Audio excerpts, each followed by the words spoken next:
Сәлем достар, арнама қош келдіңіздер. Қалада туып өскен қарапайым қыз едім. Әке-шешем қара жұмыс істейтін. Екеуі де таңнан кешке дейін сыртта, кейде тіпті түнгі сменге де қалады. Әкем тойхананың қарауылы, анам сол тойханада аспаз болып жұмыс істейді. Үйде тамақ пісіп, дастархан жайылып жатқанын есімде сақтай алмаймын. Біз үнемі тойханадан келген тамақты жейміз. Шын мәнінде ондай жерден тамақ алып шығуға болмайды. Бірақ менің анам ғана ала алады, өйткені ол бастықтың көңілдесі еді. Анам ақ құба, мүсіні келісті, 3 бала туып үлгерсе де, сымбаты бұзылмаған, көз тартар сұлу келіншек. Ал әкем анамнан 8 жас үлкен, қара торы, бой аласа, тым момын жан. Ол анамды жан тәнімен сүйетін. Бірақ бұл махаббаттың жауабы жоқ сияқты еді. Анам оны менсінбейтін, кейде тіпті көзге ілмей, суық сөйлейтін.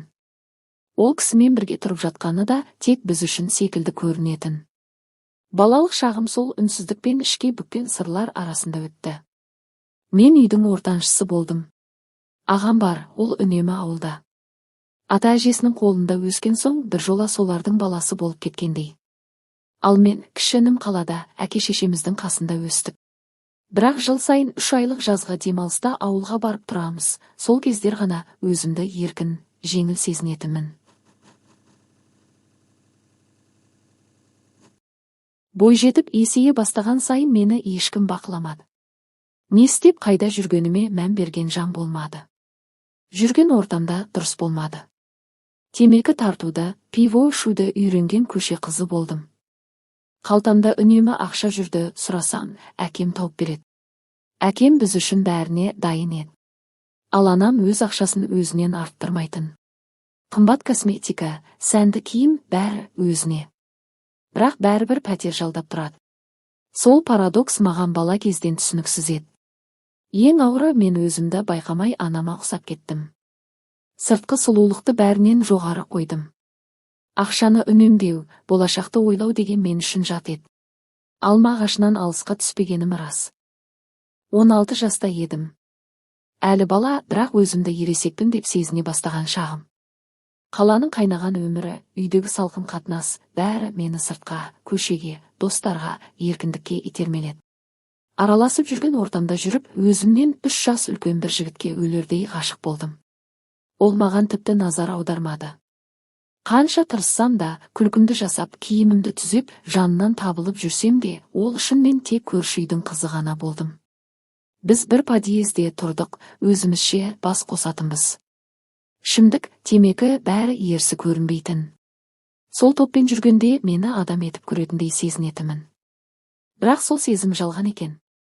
Сол жігіт қарамат деп өзіме өшіктім. Қанша ұнатпасам да, оның досымен жүрдім.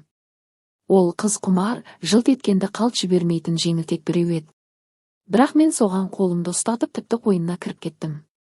Ол мені әбден ішкізіп, көлдің жағасында киімдерді шешіп тастап, жалаңаш күйімде білгенін жасады.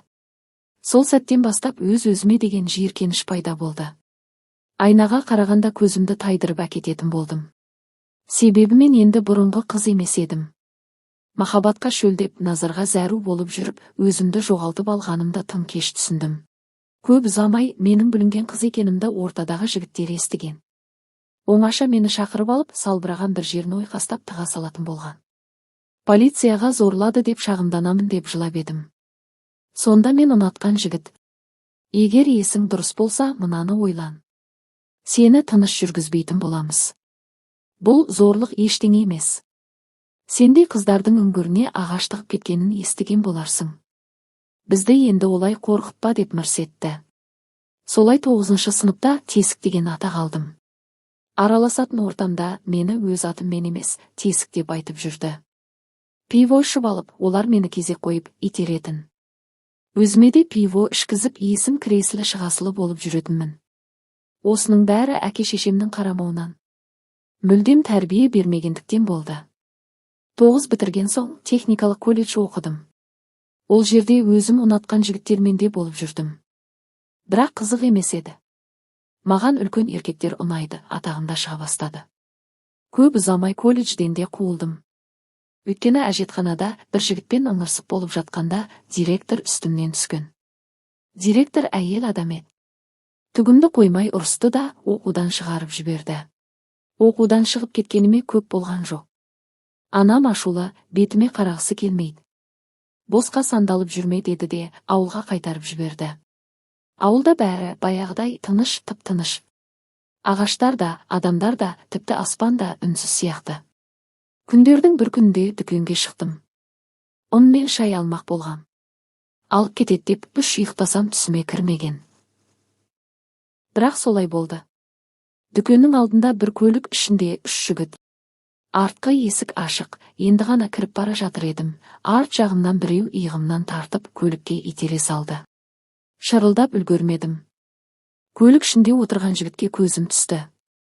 Қара торы, көзі тұңғиық, қалың қасты. Әдемі екен. Бір түрлі жүрегім шым ете қалды. Қорқыныш пен таңданыс аралас. Айқайласам да ешкім естімейтінін білдім. Әлсіздік пе, әлде жүрегімнің бір түкпірінде оянған үміт пе, қарсыласпадым. Үйіне апарды. Шешесі қарсы алды. Босағада отырып жыладым. Жыладым, бірақ іштей бәрібір мені кім алар еді. Қалада жүргенде қанша жанға жақпадым. Мына жігіт болса ештеңе айтпады. Тек үнсіз қарап отырды. Сол көзқарас бір жылулық бар сияқты. Солай көне салдым. Алғашқы түні бар шындықты айтамын деп оқталдым.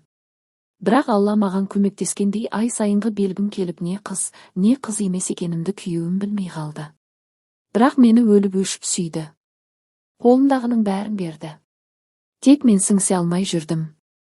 Ауылдың өміріне үйренсудің өзі қиын еді. Солай жүргенде жүкті болдым. Егіз екен. Қуанбадым. Арада жылдар өтті. Сол ауылдан үй салып жаттық. 2 бөлмесіне кіріп алдық. Қалғанына ақша жетіспей күйеуім 15 күнге вахтаға кетіп жүрді. 4 баламен үйде қалып жүрмін. Енем 4-еуінде бағып өсірді. Үлкендері 5-ші сынып оқитын. Қалған 2-еуі 5 жаста, 2 жаста еді. Күйеуім вахтаға кеткенде құтырып өзгенің құшағын іздедім. Іздегенге сұраған демекші, күйеуімнің жолдасы көлікпен келіп кетіп жүретін. Қалжыңдап сөйлесіп жүріп кет әрі емес екенімді жеткіздім. Ол еркек ой, тесік көрсе тыға салатын. Сонымен екеуміз тығылып кездесіп болып жүрдік. Қыс айы еді. Дала өте суық жел. Ауылда от жағатын едік. Жаңа үйдің ошағы ой алғашқы қысымыз. Ошақтың пеші дұрыс салынбапты. Оны білмедік. От жаққанда жақсы жанып тұрды. Күйеуім тағы вахтаға кетті. Менің бір жерім қышып көңілдесіме хабарластым. Көлігімен жетіп келе қойды. Түнгі сағат 1-ден өте кездетін едік. Ауыл сыртына барып көлікті селкілдетіп қайтатын әдетіміз. Сол күні көңілдесім. Бір партиядан соң қайтайық. Бүгін мазам болмай ауырып тұрмын деді. Оған мен көнбейді. Көптен бері кездескеніміз осы.